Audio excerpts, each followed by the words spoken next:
I think I've been around long enough to deal with some unique situations and, the preparation for a Thursday night game. So just trying to keep it in that mindset. And Let's see, at this stage of your career, like when you're transitioning from a Sunday to a Thursday, how has it made a difference when you were younger? I honestly think it's pretty similar. I think every team and every coach maybe handles the schedule, slightly different. But as far as like getting ready and getting your body ready, I think it's pretty much the same. How many times have you played the Steelers in your career? Do you know? I mean, it's got to be like mid-20s or something, 20 to 30, anywhere from there. Do you have a favorite memory from one of those matchups? We beat them in the playoffs one year, and then a couple game winners. I hit, Cincinnati Bengal, T.J. Hushmanzada for a game winner. I hit Torrey Smith for a game winner in the back of the end zone. Those were three games I can think of off the top of my head that were pretty fun. Nobody knows Mike Tomlin as an opponent, but you do. You played him so much. What sticks out about a Tomlin team? Listen, I mean, I think look how consistent they've been over the last 20 years. I mean, how long's he been there now? 20 years or more. They're always physical. I think they found out who they wanted to be as a team early on, and they've continued to build their teams based off of that, and that's why they always have a chance. Did you catch one of his comments when it was yesterday? Not specifically. I heard he was talking about it a little bit. The fact that I'm on the Bengals, but what do you make of the fact that he was maybe a little bit more upset than he's previously shown in pressers over the course of his career? I don't know. I didn't see it. I didn't get to see how upset he was. But I think he's probably just playing the game a little bit and doing whatever he has to do. So you've beaten him a few. I mean, you've beaten him a few times. I mean, there's been some. I think you're 11-11 against them. So yeah. There's been all sorts of games with them, I guess. Yeah, I played him last year. I didn't get the win because I didn't start the game, but we were able to get him last year. Dude, I have so many great memories of playing these guys and so much respect for them as a team. Even though they've changed over the years, still a lot of those same guys and familiar faces, and just a lot of respect for what they've been able to do, and always battling against those guys. You're in for a good one. It's the same defense, right? It's the same style. Yeah, they listen. They have the same ideas, as they always have, and that's why they're successful. I know every game is a must-win. You want to win every game, but when you look at the standings, does it feel like this one is even more crucial given where they are and where you are? It's tough to put that kind of pressure on yourself and your team. You just got to go out there and you got to take it each play at a time, and each one of you has to do your own job and focus on that. And I think the more you can focus on being in the present and just doing your job, then the results take care of themselves the best way. What stood out when you went back and watched Green Bay film? Well, I think the biggest thing is just being able to settle in and do that same thing. Like take the easy things. Don't get ahead of yourself. And just be patient. I think that's one of the biggest things. They'd already put in They'd already put in the game plan last week by the time you got here, so you didn't have much time, and now this is a short week. You feel like you're drinking from a fire hose a little bit here. It's just part of it. You have to be able to go with the flow if you're in the situation that I'm in right now.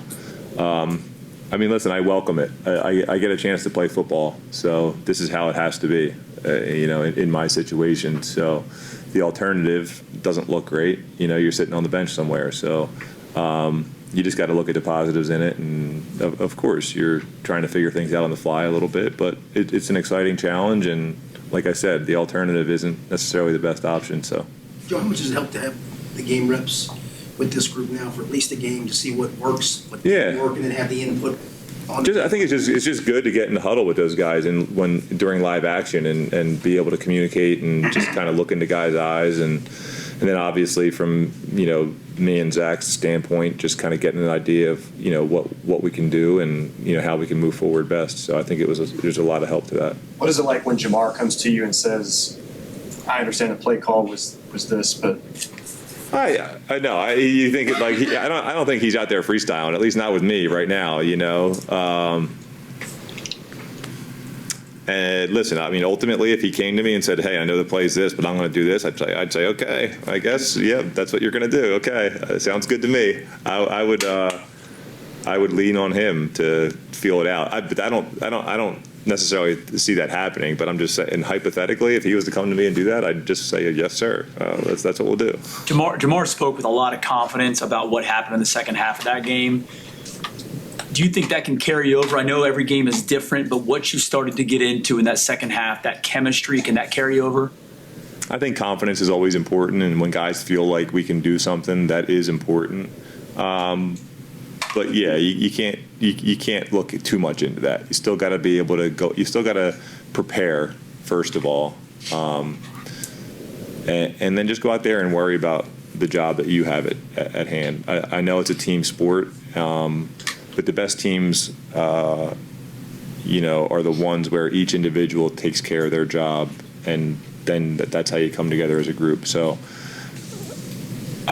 it's hard to focus on all the other stuff besides just going and doing your job, and I think that's where the confidence will ultimately end up coming from. Was a lot of that you just settling in to a brand new spot, brand new team, all the calls, was a lot of that a factor from that? First half, second half? Yeah, the difference. I don't know. I mean, there's probably piece of it for sure, and just being able to settle in a little bit, and then and then they do some pretty good stuff. So they challenge you in certain ways, and you adapt a little bit. But yeah, it's a combination. You and Aaron have been doing this for a long time. Why do you think y'all have been able to extend your careers and be as proficient as you've been for so long? It's tough to look into the specifics, but I think the biggest thing that I've learned in terms of wanting to play a long time in your career is that you've made a decision that football is important to you, and somewhere inside of you, you've told yourself that you want to play a long time. And because you want to, and because you've made the decision that you're going to, you take all the necessary steps to make sure that your body's ready to go and you're mentally still, energized about learning game plans and things like that. I think a lot of times guys in this league, no matter what your profession is, it does become work to a certain extent. And just because we're playing a child's game, it's not any different. You're not immune to kind of feeling like this can be work sometimes. But I think when you make up your mind that you want to do something, then you take the necessary steps to make sure you can do it. And I think this league has, especially at the quarterback position, because it's not like you're ramming your head against the wall 24/7 and dealing with that. So in terms of being, if you can be lucky enough to stay healthy from all the on-field stuff, I think quarterback's a position where if you make the decision that you want to play and you're willing, in my case, I think I've had to be willing to kind of deal with some circumstances that I'm not necessarily happy with the idea that I'm going to come out on the other end. I think for me, playing as long as I have now, that's been the hardest part, is just being in some situations that they're not ideal, they're not exactly what I want, but hey, it's where I am. I got to face it head on and have faith that hard work's going to pay off at some point, and I'm going to be able to be in a position that I do enjoy and am excited about. Have you thought about how prepare you for this? What's that? That's how prepare you for this. I think so, yeah, because you've been in situations where you don't get to play that much, and I do think in a way it prepares you for stuff like this, because you get a new perspective on how much you do love the game and how much you do love being out there with the guys. And throwing to Jamar T. Yeah, of course. How does it feel to be the youngest quarterback in the game? Yeah. Yeah, it's one thing you guys can't talk about this week in terms of me being older, at least. But it's pretty neat. Aaron's been in the league a few years longer than me, but we both started playing in 2008. So I've been doing it for a long time. It's pretty cool. How have you thought about how unique that aspect is, the fact that the two quarterbacks in the game are combined over 80 years old? Has it happened before? I'm sure there's been some old guys. Brady and Breeze, yeah. It's one of those things. When I'm I've been in a locker room my whole life, so age isn't something that I think about. I just view myself as one of those 20-something-year-olds in the locker room, and so it's not something I really think about. But I think one day when you look back on it, it's just one of those things that'll be pretty cool to be able to have a matchup like this. How much do you think going early on offense, specifically in this game, with the way that the Steelers play is important for you guys in terms of scoring early? I know that's been something that the team has wanted to do since before you got here, but since you've been there, how much of an emphasis is that? I think it's always a focus for teams that I've been a part of is you want to get off to good starts, obviously. But, this league is difficult, and you got to be willing and ready to play the patient game as well. I think we got to be efficient on early downs, and I think if we do that, then we'll give ourselves a chance to be successful early on in the football game. But like I said, you got to be ready to play a full 60 minutes no matter what, and as much as we are emphasizing certain things, you got to be ready to play any style. Even having been in the league for almost 2 decades, is there any kind of different feel when the lights come on and it's a primetime game in front of a national audience? And just in terms of like feelings that I got when I was like my first few years versus now. Well, I mean, yeah. How does it feel? Is there any kind of unique feeling knowing that it's a primetime game? Sunday 1:00 games are great, if you ask me. We agree. Thursday nights are also, they're good. I like Thursday night games. So I'm excited. I mean, I don't necessarily put too much weight in my mind about it being a prime time versus a Sunday 1:00. But I do enjoy the Thursday nights. So I'll have fun with it. Did you feel differently when you were younger about that? Maybe the first time you were on like Monday Night Football or Sunday Night Football, maybe. There's probably something a little bit to that, but yeah, maybe.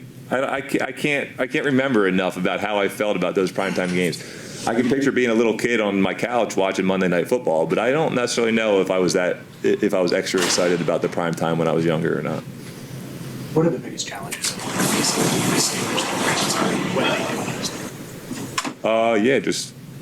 I think they're built on their front seven, and obviously they got some good players in their back end, man. But like I think their mindset, comes from how their front seven plays, and I think teams are built, in the interior, offensive line, defensive line. So when you're playing a team that really prioritizes something like that, you're going to be in for a physical battle. So I think that's the biggest thing. How critical is putting points up on the board, preferably touchdowns, in the first quarter, first half of this game? I mean, that's the biggest part of our game, just basically this whole year. Coming out second half and dominating is not really what we want to do. Of course, we want to do that, but we also want to do the first half also. And obviously, that's the objective, to make that count and get up some points so we don't have to finish as hard in the second half. What do you think has been the biggest struggle in that regard, Jamar? Why have you guys not been able to do that? I mean, it's a lot of reasons. Turnovers, plays, penalties. It's all kind of things we could look at, but it's still on us at the end of the day and just making it work. They could call it, but we still got to make it work. On the film I saw before Tanner's touchdown, you were engaged pretty good in some advice or something like that. What'd you tell Tanner before the snap on his touchdown? Me and Tanner was talking about if he wanted the ball or not. That's all it was. Usually Tanner always taking the ball and I'm always taking the ball, but me and Tanner never on the same side, so that's all it was. Thumbs up, so I guess he just was taking Yeah, he wanted the ball, so I let him take it. Just in general, though, it feels like kind of pre-snap conversations, you can help guys get lined up and such. What gives you, the confidence, the IQ and all that kind of stuff to be able to do that? Just knowing the offense. That's the biggest thing, knowing the offense, knowing the ins and outs of it. I've been moving a lot these past 2 years, just moving all over at ZNF. So the more the offense that I know, the more they move me around, and the more that I can help others. Do you feel like, especially with Burrow hurt, like your ideas and your kind of say and ideas for what the offense could do in certain spots carries even more weight? I mean, I feel like I've always had a say-so in the offense. Zach always listened to any opinion I had, bring up to him. But now it's just sometimes he has to listen, sometimes he doesn't. Same thing with Joe was here. Sometimes he listens, sometimes he doesn't. Based on how well you know the offense, Jamar, not that you want to play quarterback, do you think you could play quarterback? Do you know it that well? I'm just curious how well you know it. I mean, I know it. Yeah. He can I don't want to play quarterback. Let me say that. I don't want to play. I don't want to play quarterback, but I can tell like guys like you here, and here. Yeah, I can do that, but I do not want to play quarterback now. I mean, how much of a weapon is that for you to know it that well, to be able to help your teammates? I guess in some ways, benefit. Just in case Joe might call a play in backwards or wrong. Maybe he might mess up. We correct him in a huddle, and that helps us know what we're doing and confidence within ourselves too. What has Jalen brought to their defense, Jalen Ramsey? Versatile, very versatile. He's safety, corner, nickel. Sometimes he's in a box. So he's very versatile. How often before the snap do you have an idea of what's going to happen, then it actually happens? What would you say your success rate is in predicting what's about to happen? True. I'll probably say like 65. I wouldn't give it that high because a lot of the stuff they did throw a lot of tricks towards my side, so probably say like 65% of the time. When you are on the sideline talking to Zach, are you suggesting plays, or are you talking, just more general stuff, or are you? Pretty much everything. Plays, coverages, what I like, what I don't like. What we could have did better, I felt like, all of the above. He's all ears whenever I talk, and whatever happens on the field. Was that communication always like that, like even when you were a rookie or second-year player, or has that developed over the years that you've been in the NFL? Definitely developed over time. I want to say my rookie year was just like me going up to him and being like, can I get the ball or something like that? And then maybe like my third year, eventually I started to be like, can we run this? Can we get this play in? Can we throw this? And over time he started to, let it happen. How much of a difference do you think that makes, like having a receiver like yourself who can make suggestions like that and can have that dialogue with the play caller? He believes in what I see. That's the biggest thing. I got to go out there and believe my eyes at the end of the day. It don't matter if they're disguising it, just messing with me in general. I got to come back there. Sometimes I come back to the sideline, just look at the iPad and just try to see how they playing me too. Jamar, it was really more pointed toward the Browns organization, but did you hear what Mike Tomlin said about you guys acquiring Joe in season? And yes. Do you care? What he said? Yeah. Not really. It's not negative or positive. At the end of the day. Yeah. What did you think when you saw it? I kept scrolling. Were you shocked when you found out that the Bengals completed a trade with the Browns? Were you just surprised from that? Yeah, I was a little in awe at that moment. T brought it to me, so I didn't. That's right. Yeah. I didn't know if it was real or not, especially when T brought it, because T, I don't know what T be messing with me and saying, so I ain't know if it was true. So he's not for that. He'll play jokes on you. Yeah, T messes with me all the time. Yeah. Was the best, most memorable joke we did? Joke that he. I can't say that out loud. You got me though. He got you. Yeah, you got me. I can't say that. How would you describe Ramsey as a player? Very veteran-like. You could tell he watches a lot of film just by how he plays. But he's a good overall defender. He's very versatile, does everything. So it's definitely somebody they want on the team. What's it like for you when the lights come on and it's a primetime game? Just like every other game, kill. Yeah. How important is this game for the team, for the season, considering the AFC playoff picture for you guys? I know it's early still, but how important is it right now? It's important just because the next game up and it's a division game. We only play 2 division games so far, so this is the next important one. Losing 4 straight, how much do you guys need a win to get things spinning in the right direction, though? I would say we need to win bad just because, like you said, it's 4 straight, and we know we're close to winning. If not just winning, just getting a lot of wins. We know we're close to it, and it's right there. It's in our reach. We gotta finish it and build off the right way. You didn't have much time to work with Flacco last week. It's a short week this week, but you got anything in mind or anything you're planning or you've done to try to get some extra time with Flacco or anything, or work on something? I'm gonna tell y'all no. We don't have nothing coming. We ain't got nothing. Do you get any reps with him this week? I know Zach said it's kind of a. It's the first day of practice. All we had was walkthrough. I mean, we ain't talk about nothing yet. We don't got nothing. When people look at a game and say, like, this is a must-win game, what do you think about that phrase? I've been hearing this 5 years I've been here. I've been hearing it every week. Something y'all say a lot out here. You know, I mean, at the end of the day, we know we got to win. Certain games, we know we got to beat division teams for us to put ourselves in position to be number one in the division. But, you know, at the end of the day, we got to actually put the work in and do it when it's game time. Are you back to full strength, given what happened last week? Yes. I feel a lot better, so appreciate you asking that. You obviously take a lot of pride, Jamar, in making sure you were as fit as possible to get ready for a game. How challenging was last week wanting to perform at top performance and knowing you were fighting something? Really was just trying to. The hardest thing was just trying to get a lot of electrolytes in me and eating. That was really the hardest thing for me, trying to make sure I eat like I used to. What do you think's what's the most mindful thing playing against Pittsburgh's defense? What do you have to be most aware of? Up front, you know what I'm saying? They whole team is stacked. If I'm being honest, every position is stacked on their back end, from the linebackers to the D line. They got a lot of skill players over there. But up front definitely speaks out the most, just because they the ones that get the ball out the fastest for us.